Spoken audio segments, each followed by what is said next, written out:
At the end of the day, better that 5 should live, even if 1 must die. That's an example of consequentialist moral reasoning. Consequentialist moral reasoning locates morality in the consequences of an act, in the state of the world that will result from the thing you do. But then we went a little further, we considered those other cases, and people weren't so sure about consequentialist moral reasoning. When people hesitated to push the fat man over the bridge or to yank out the organs of the innocent patient, people gestured toward reasons having to do with the intrinsic quality of the act itself. Consequences be what they may. People were reluctant. People thought it was just wrong, categorically wrong, to kill a person, an innocent person, even for the sake of saving 5 lives. At least people thought that in the second version of each story we considered.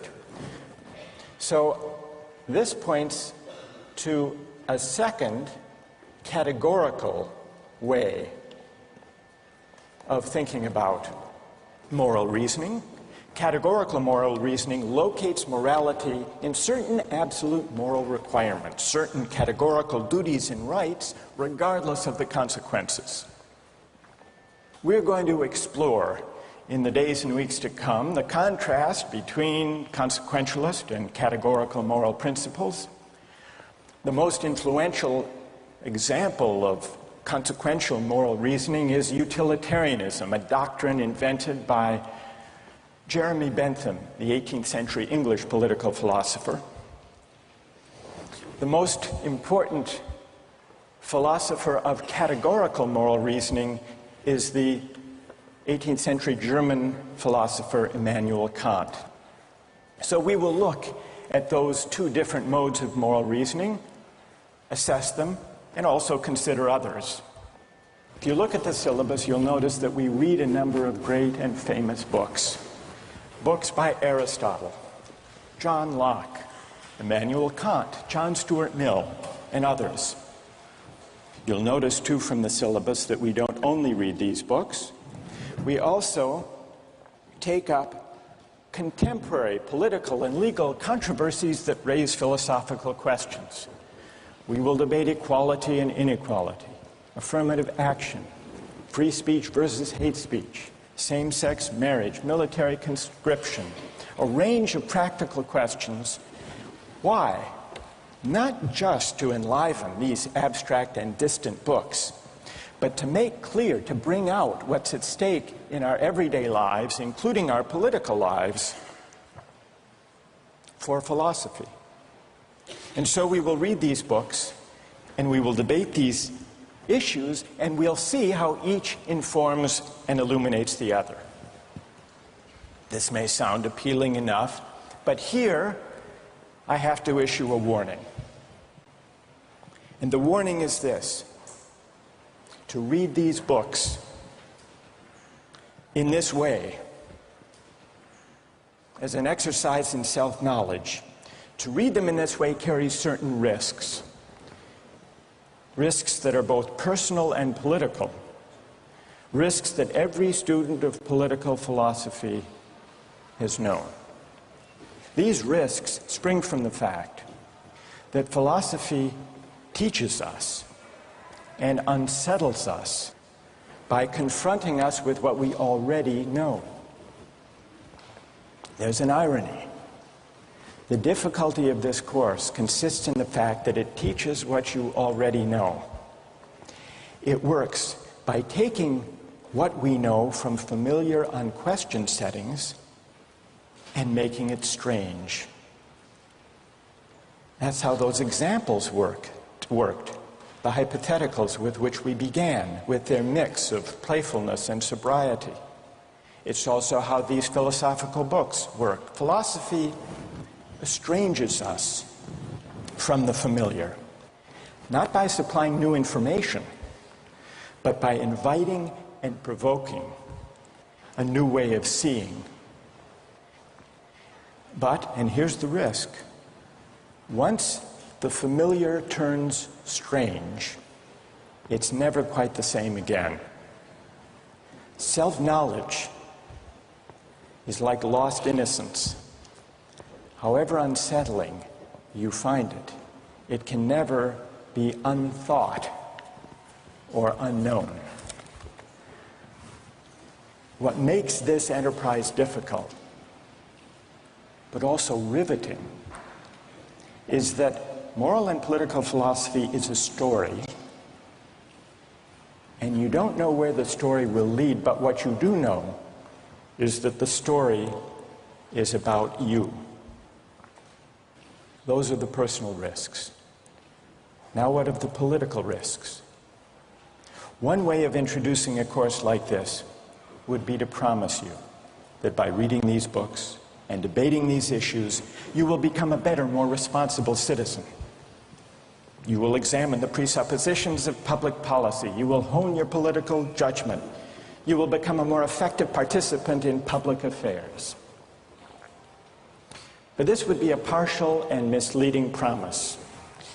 Political philosophy, for the most part, hasn't worked that way.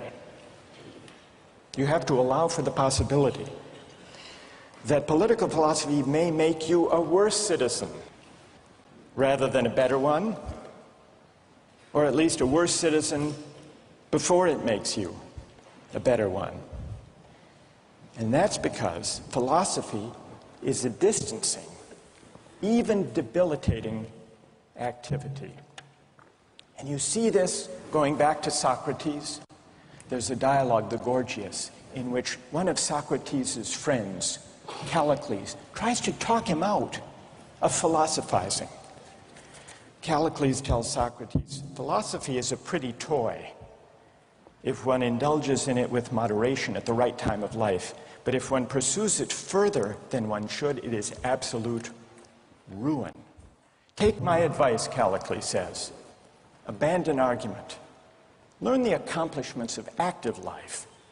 Take for your models not those people who spend their time on these petty quibbles, but those who have a good livelihood and reputation and many other blessings. So Callicles is really saying to Socrates, quit philosophizing, get real, go to business school. And Callicles did have a point. He had a point because philosophy distances us from conventions, from established assumptions, and from settled beliefs. Those are the risks, personal and political. And in the face of these risks, there is a characteristic evasion. The name of the evasion is skepticism. It's the idea, well, it goes something like this. We didn't resolve once and for all either the cases or the principles we were arguing when we began. And if Aristotle and Locke and Kant and Mill haven't solved these questions after all of these years, who are we to think that we here in Sanders Theatre over the course of a semester can resolve them? And so maybe it's just a matter of each person having his or her own principles and there's nothing more to be said about it. No way of reasoning. That's the evasion of skepticism, to which I would offer the following reply. It's true, these questions have been debated for a very long time. But the very fact that they have recurred and persisted may suggest that though they're impossible in one sense, they're unavoidable in another. And the reason they're unavoidable, the reason they're inescapable, is that we live some answer to these questions every day. So skepticism, just throwing up your hands and giving up on moral reflection, is no solution. Immanuel Kant described very well the problem with skepticism when he wrote, "Skepticism is a resting place for human reason, where it can reflect upon its dogmatic wanderings, but it is no dwelling place for permanent settlement. Simply to acquiesce in skepticism," Kant wrote, "can never suffice to overcome the restlessness of reason." I've tried to suggest through these stories and these arguments some sense of the risks and temptations, of the perils and the possibilities, I would simply conclude by saying that the aim of this course is to awaken the restlessness of reason and to see where it might lead. Thank you very much.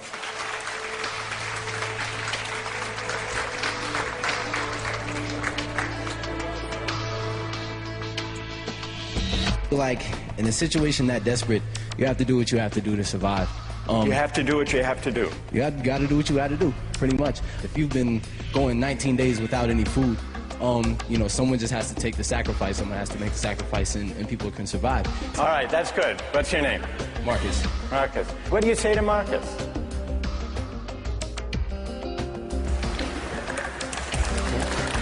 Last time, we started out last time with some stories, with some moral dilemmas about trolley cars and about doctors and healthy patients vulnerable to being victims of organ transplantation. We noticed two things about the arguments we had. One had to do with the way we were arguing. We began with our judgments in particular cases. We tried to articulate the reasons or the principles lying behind our judgments. And then, confronted with a new case, we found ourselves re-examining those principles, revising each in the light of the other. And we noticed the built-in pressure to try to bring into alignment our judgments about particular cases and the principles we would endorse on reflection. We also noticed something about the substance of the arguments that emerged from the discussion.